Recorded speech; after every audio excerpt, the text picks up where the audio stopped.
Hi, my name is David Franklin, and I'm going to be talking about RSS feeds, which are a very convenient way to keep track of information online from a variety of different sources.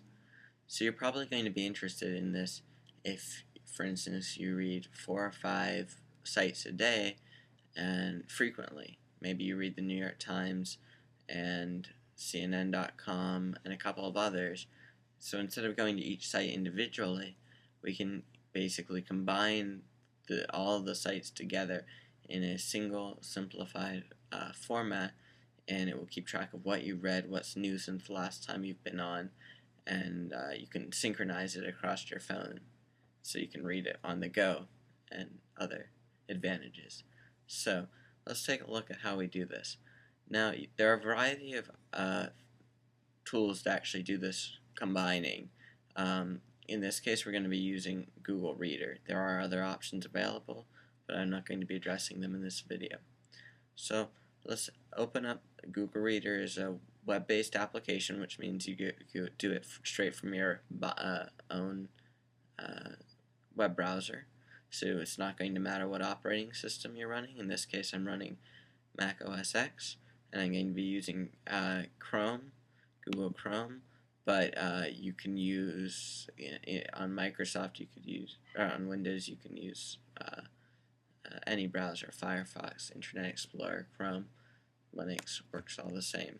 So the basic site that we're looking at is Google Reader. I have it bookmarked, or you can go to reader.google.com. You can see it on the screen. From Google Reader now, we see my different subscriptions, which are the various sites, are listed on the left. As you can see, I read a lot of technology websites, but you can get them from standard news websites too, like NPR I have, MSNBC. Also any blog, particularly if it's done through a service like Blogger, also generates an RSS feed that you can combine, so you can really get it from a variety of sources. So let's look at, for instance, in NPR. NPR only lists the first couple of sources per. NPR only lists the first couple of sentences per topic. I can click on one of them, and it will take me to the full page. Now, not all websites do that, but mostly ones with advertisements encourage you to do that. We'll talk about a way around that later in this demonstration. So, how do you find this? Well, you go to the site you want to look for, that you're interested in, and you're going to be looking for the words RSS. In this case, let's look on the New York Times. I'm going to open up a new tab for convenience, and we're going to go to the New York Times. I happen to know that's the nytimes.com, or you can Google it. From this page, or whatever page, if you're going to another site, you'd follow the same instructions. You're going to be looking for the words RSS. Now, that tends to vary from site to site where it is, so I'm going to do a Control F, or in the case of Apple, Command F, and search for the letters RSS.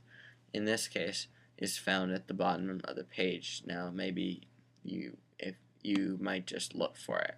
You'll notice you'll either see the words RSS, or sometimes you may just see this symbol, the orange symbol right there. From the New York Times and certain sites, they give you a variety of choices. I could do the home page, which is going to be all the breaking news and all the main articles, or I can do an individual topic like technology, or a subtopic like the internet. So it's very customizable to your interests. In this case, though, I'm going to be just doing the overview articles on the home page. When I click it, it gives me a URL to give to Google Reader. Now, there's a more direct way on this page by clicking this button. That would work great, since that will take me to Google Reader. However, not all sites provide such a link most of the time you'll just be given a URL like this. So if you just copy it, right click, copy, that's what you're going to be using. We will flip back to Google Reader now that we have the link. And from Google Reader, there's a button right in this top left-hand corner that says Add Subscription. When I add subscription, right click, paste that link I just got. When I add it, you'll see that it's been added to my list of subscriptions, and I can see all the most recent articles now. The last one was 7 minutes ago at 8:15. If I came back a little later, there might be some new ones. This number here indicates how many I haven't read, and as I scroll through, it automatically keeps track of the articles I've seen and will list which ones you've read and which ones you haven't read. Now, as I mentioned earlier, some sites will provide the full text within their, and pictures even, within the RSS feed. However, a lot of the news sites I've noticed don't do that. In this case, the way around it is to use a service that will essentially make your own feed with the full content available. So this might be enough for some people, but if you really want everything, there's a couple of options. The one that I'm going to discuss, and I haven't tested at many others, so I don't know if it's really the best, is a service called Wizard RSS. Wizard spelled wrong. But they're wizardrss.com, or you can just Google search it like I did. You go to this Wizard RSS, and you give it that same feed address that you would have given Google Reader. So this is once again that New York Times address I got. You create a feed from it.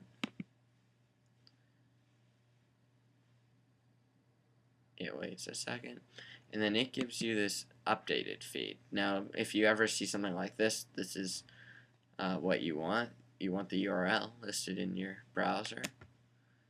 Now, when I copy this and paste it into Google Reader, add subscription, right click, paste, add.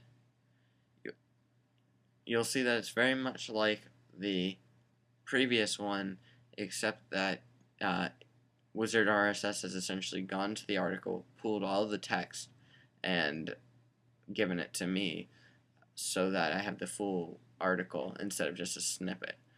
There may be alternatives to this, but it's a nice solution. So hopefully you've learned basically at least why you might be interested in using RSS feeds if you read lots of web pages per day. Almost any web page you can think of will have an RSS feed available. In addition to Google Reader, there are plenty of other fine readers, Doppler, a couple of others. If you just go to the